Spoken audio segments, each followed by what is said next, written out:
Welcome to the Play World Cup. I'm James. And I'm Jason. We are bringing you quarterfinals action for the Play World Cup. I kind of hope to be more exciting than this. I'm ready to change Alright, station. let's just kick it up a notch. This is your classic FM. Classic version FM. of the Play World Cup. Just a reminder, if you'd like to sponsor us, make a donation, hit the website, hit the donate button. But we are bringing you Zeroseven versus Endgame Studios. This is the second match in their matchup. Match and of 3. we are on Discord IV. Discordive. Discordive. Yeah, and every time you do one of these weird startups, I never know what's coming. So you being all serious and then me just giggling in the background. I like it. It keeps you guessing. Does keep me guessing. But yeah, at the moment we are looking at Flomad for Zeroseven, spawning as the teal Protoss. His teammate will be Agentis, spawning as the pink Zerg. And up top we have Griddler as the red Terran, and down low we have Frezned as the green Zerg for Endgame Studios. That's right. So this is, we did mention before, the second game out of the best of 3 match. The first game did go to 0-7. So this match is now sort of do or die for Endgame Studios, as in the quarterfinals, the losing teams do then get eliminated. So Let's not get into the whole do or die thing again. Uh-oh. I believe last time we covered this, it kind of ended in a recursive loop, and I got very confused, and then my ears started bleeding. yeah, that's true. We all know what happens. Do never discuss it. In the meantime, though, we have a couple of buildings going down. We've got some gateway ramp offness, With some barracks and supply depot wall offness. and we've got the Overlord helping out here, just blocking the air. Yep, making sure that no one tries to do any air harass on this worker while he's building. We've talked about the jumping Zergling option before. I feel like if they do introduce that, then this Overlord very helpful. Extremely helpful. Either that or he'll just get jumped on. He won't be able to do anything except like slowly crawl away to try and get help. So I kind of feel like if Overlords had a voice, it would be like a John Goodman type voice. You know, he'd be like, "Get the hell off of me!" Yeah, actually, yeah, I could see that. I could see that. You know, "Oh, I gotta get to the middle of the map." Oh. Yeah, that's how I picture them in my head, just sort of slowly gas bagging along. Gas bags. Look, steaming. I never noticed that before. What is it? What is he? A building? Steam train. Steam powered? Steam powered overlords. The way of the future. I mean, Zerg are traditionally known for their biological elements, but they do occasionally utilize steam power to get things done. They do. I was a bit worried there. Griddler did have a little gap in his wall, and these early Zerglings from Agentis thought they might have been able to sneak through, which would not be ideal, but that wall is finished. There's a Marine behind the wall, so those Zerglings have got nothing to do. I do see that there is quite an early roach pool going down, not here at Endgame, but down at 0-7's end. We see Agentis throwing that down very early. So it looks like he's going to just transition straight up into roach play here. And just forego the Ling style altogether. Yeah, it looks like, and we might also be seeing an expansion. I don't think this would be a scouting drone. No, there we go, that is. So we are seeing an expansion. So nice early expansion there from 0-7. In Flomad, we have Twilight Council coming down. So we've got 2 gateways in Twilight Council. So we could be seeing some upgrades or maybe teching to some DT. We have got the double cast, so we'll see what comes of that. Oh, but we do also have a nice early expansion from Frezned as well. I'm liking this aggressive expansion by the 2 Zergs in this game. Typically with Zergs, you want to be at least a base or 2 up on your opponents. Because your hatchery is 300 versus 400 for any other base, you can really jump in there and get that quite early. So I'm liking that. Although we do see that expansion being threatened now. There are a couple of Lings up there just hacking away here, forcing the cancel.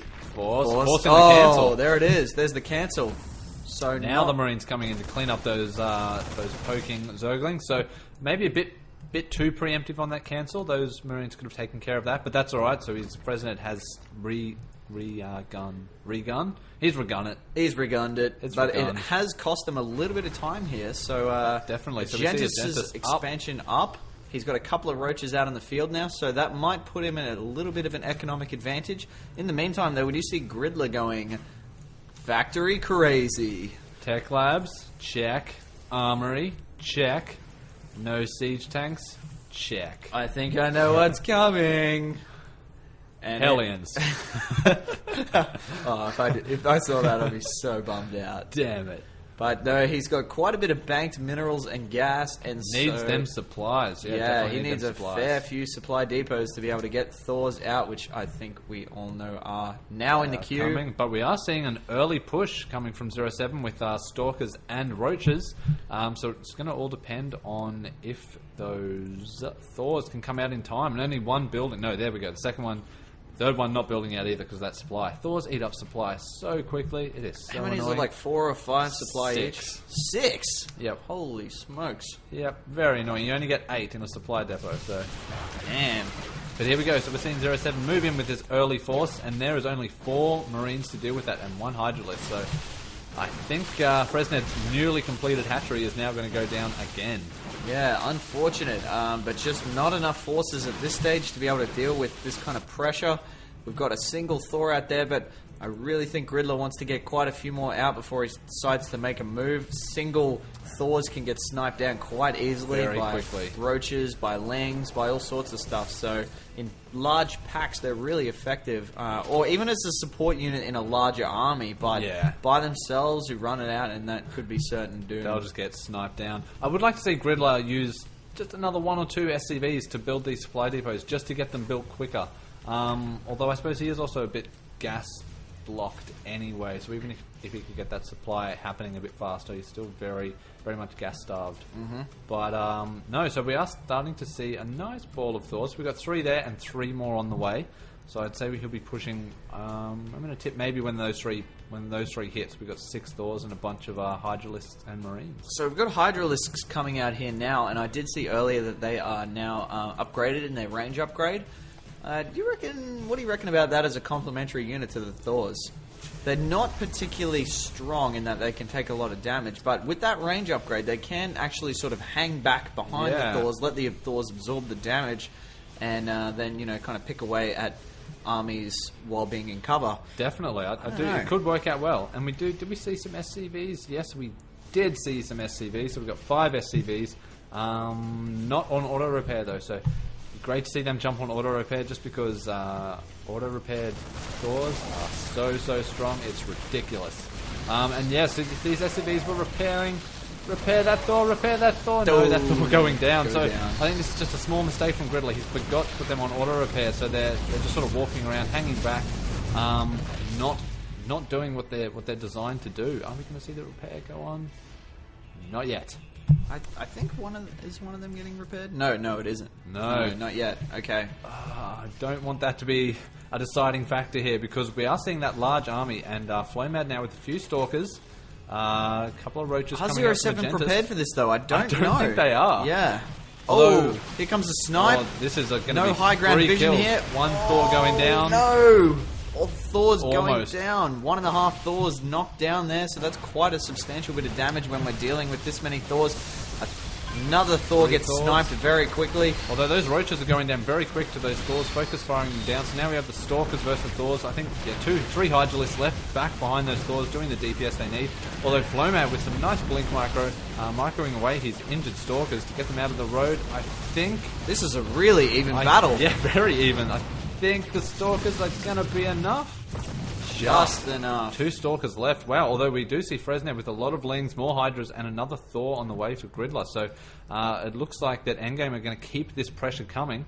Although there we go, Agentis spawning a lot of Roaches, and we are seeing, 4 Immortals on the way. We have that many robo Well, one thing that we did awesome. neglect to mention is that Flomad has expanded off to the left-hand side and has quite a base set up here. So he is on a fairly hefty 2-base economy now, whereas Endgame has 2 bases set up, or I should say about to have 2 bases set up. 1 base for 2 bases for Frezned, only 1 for Griddler. So Griddler really needs to expand. Maybe doing that on the top right corner here. We've got the minerals for it, definitely. Yeah. So needs to drop that down, though. He needs to get that second base up and running. There we He's go. going to get out macroed quite quickly, but we're on our way now, so that's good to see.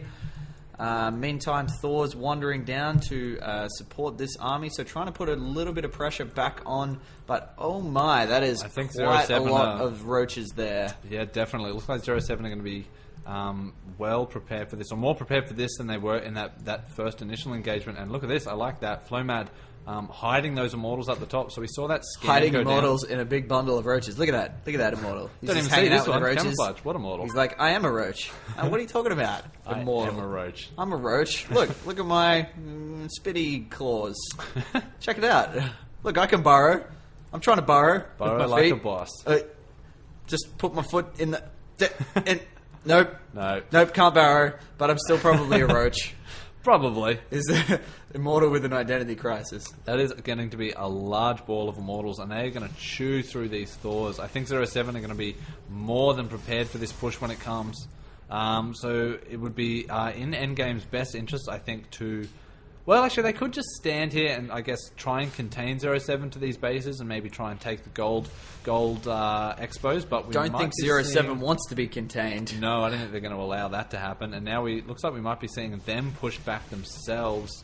Armies are a bit separated at the moment, so this could end up working well in Endgame's favour, or it could end up resulting in a nice pincer move. Oh yeah, they're being flanked on both sides now, so the Thor's being trapped by the roaches, and Nice Hydra's getting concave. taken out by the Immortals now. Immortals are a little bit blocked here, but they are moving up. There goes the Blink. There we go. And Immortals with that range upgrade dear. are now able to be included in this fight, and they making a massive difference in that fight. Absolutely chewing through these Thors.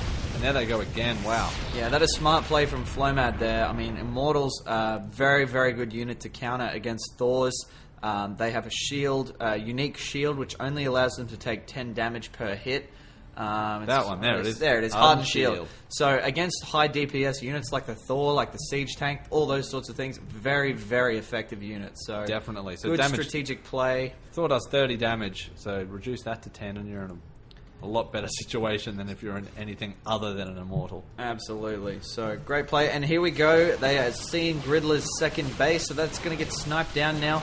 Griddler kind of caught out of position here. Not a lot of units to be able to deal with this. No, and the Stalker's here, so even if Griddler tries to lift that, which he does... Down it goes. There's enough Stalkers. It almost got off the ground. It was learning to fly. I'm up. I'm away. We're down. No, that command center was no right, brother. Not this time. But no, so we have got Endgame. We've got a few units, but I don't know whether it's going to be enough to deal. I think these Immortals are going to be the massive game changer, I think, because these Thors now essentially are just going to get chewed up. We are seeing a lot of roaches in that base of Frezned too now. in. Just absolutely wreaking havoc on that mineral line, doing so much damage to those drones. The Hydra's up the back, kind of picking away slowly at it, but there's just not enough damage. No, so that Roach army was getting whittled away, but now that we see Flomad has joined the fight, these Immortals trying to get in on the action. Yes, very nice work, blinking those Stalkers back to let those Immortals up front and start focus firing down those Thors, which is what they're so good for. Absolutely, and we've got some more units from Frezned coming in here, but the reinforcements are streaming in from Zeroseven. More Stalkers on their way. Roach count really high. There's the GG from Frezned had thrown that up. They are just out of units, out of money, out of options. Pretty much. Well said. You're like a pro commentator or something. Hey, it only took us, 6 weeks? 6 weeks. We're getting there. Good. We're learning. Excellent. So Zeroseven takes the match down. GG's all around. Good game, but the deciding factor there really seemed to be the counter of the Immortals up against those Thors, just absolutely tearing strips off it.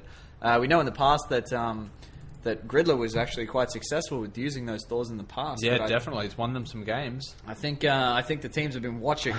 Zeroseven looked like they were nice and prepared for it. Although that initial push, I think if Griddler could have had those SCVs on auto repair, that would have made a huge difference. And also if they had have attacked maybe down this path rather than across that side there. We have seen a number of times as well, like siege tanks on the high ground, picking units off that go down this gauntlet. So a few things had to change. That first battle could have gone a lot differently. But all in all, it was a great game and a great match. Absolutely. And Zeroseven actually ended up taking out this quarterfinal 2-0. So unfortunately, we say goodbye to Endgame Studios. Great competitor, but Zeroseven move on to the semis now. Semi-finals. So thanks for watching. Make sure you follow us on Twitter.